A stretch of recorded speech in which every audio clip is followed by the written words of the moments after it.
Le Christ est ressuscité. Il est vraiment ressuscité. Nous voici au matin de Pâques.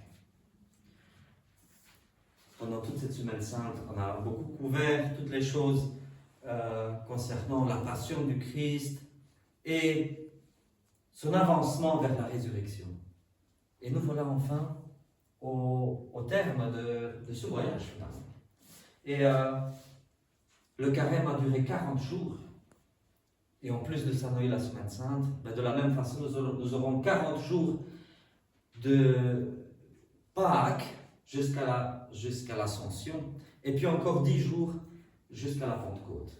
Donc voilà, nous sommes spirituellement, j'ai envie de dire, entre guillemets, récompensés par cette joie, à mesure que nous nous sommes donnés de la peine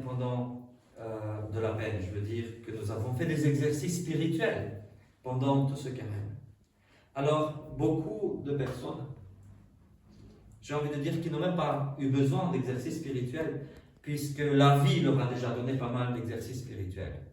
Il y a des gens qui, pendant ce carême et cette semaine sainte, ont eu des maladies, des luxations, des souffrances déjà dans la vie privée. Et Monseigneur Brian, qui lui-même au début du carême s'est blessé et s'est fracturé un os. Et je lui ai dit à ce moment-là, ton carême commence maintenant. Mais nous voilà, le dimanche de la résurrection. Et même quand nous sommes au milieu des difficultés, hier soir j'ai eu la nouvelle d'un monsieur qui était tombé, qui est allé à l'hôpital pendant que nous célébrions la vigile pascale. Alors où est-ce que nous pouvons trouver cette joie de la résurrection au milieu des troubles de ce monde?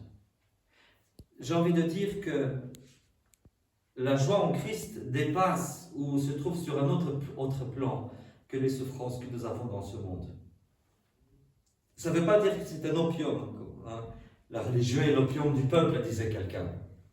Et certains le disent encore aujourd'hui. Mais j'ai envie de dire que la foi dans le Christ ressuscité, elle est différente de n'importe quelle sorte de drogue de ce monde. La drogue, on la prend pour oublier une misère. Tandis que la joie spirituelle que nous avons de la résurrection du Christ, elle est là en dépit des difficultés.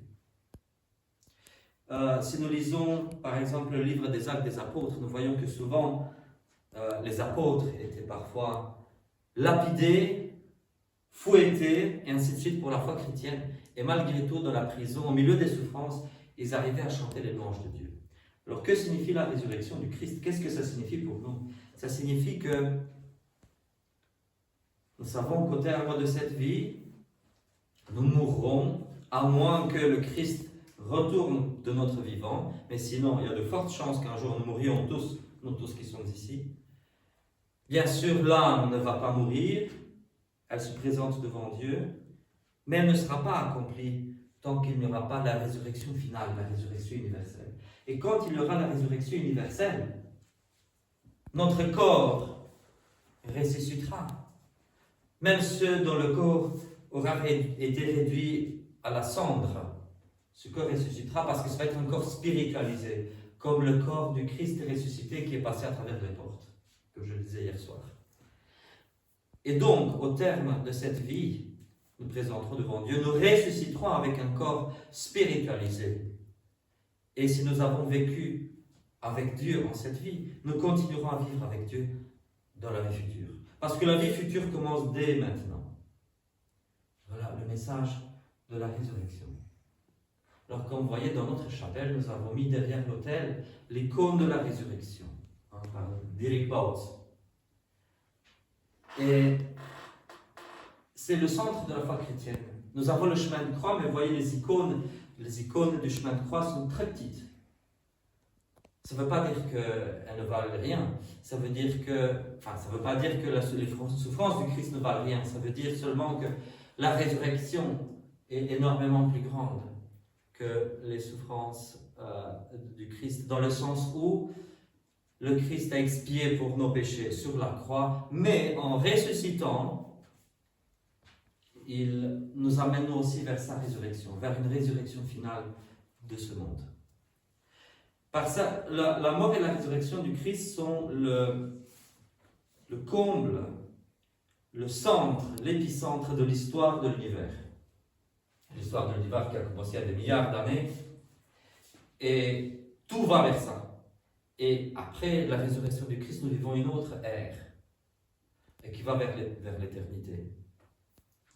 Ce monde périra un jour, les scientifiques nous disent, après des milliards d'années, la Terre n'existera plus, le Soleil non plus, tout va se ramasser. Ça veut dire toute la masse va se concentrer à nouveau en ce point d'où tout est parti. Mais ça ne veut pas dire que nous cesserons d'exister, parce qu'avec nos corps spiritualisés, nous continuerons à vivre avec le Christ. Dieu, qui est au-dessus de sa création, il a vu que la création était tombée dans le péché. Il a vu que le seul moyen de la sauver, c'est de devenir quelqu'un de nous. Et il prend un corps humain, et Dieu pour toujours assume ce corps humain, il l'élève en dehors de l'espace-temps. J'ai eu des chiens étant petit, j'ai grandi à la ferme, on avait des chiens, et j'ai beaucoup aimé les chiens. Et parfois, quand l'un des chiens était souffrant, je me disais, étant enfant, qu'est-ce que je me donnerais pour pouvoir devenir un chien, pouvoir communiquer avec Lily, avec Dango, ou avec Loup, ou avec Ours, communiquer avec ce chien, me faire comme lui, pouvoir comprendre sa souffrance, comprendre ce qu'il vit, et puis redevenir humain. Je me disais, étant enfant.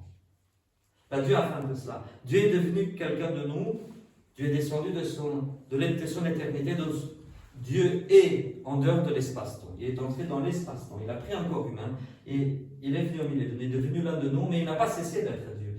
Et Jésus est à la fois 100% Dieu, 100% humain. Il prend la nature humaine avec lui et il la ramène aux cieux. Ça veut dire en dehors de l'espace-temps, où nous vivrons au terme de cette existence. Amen. Amen.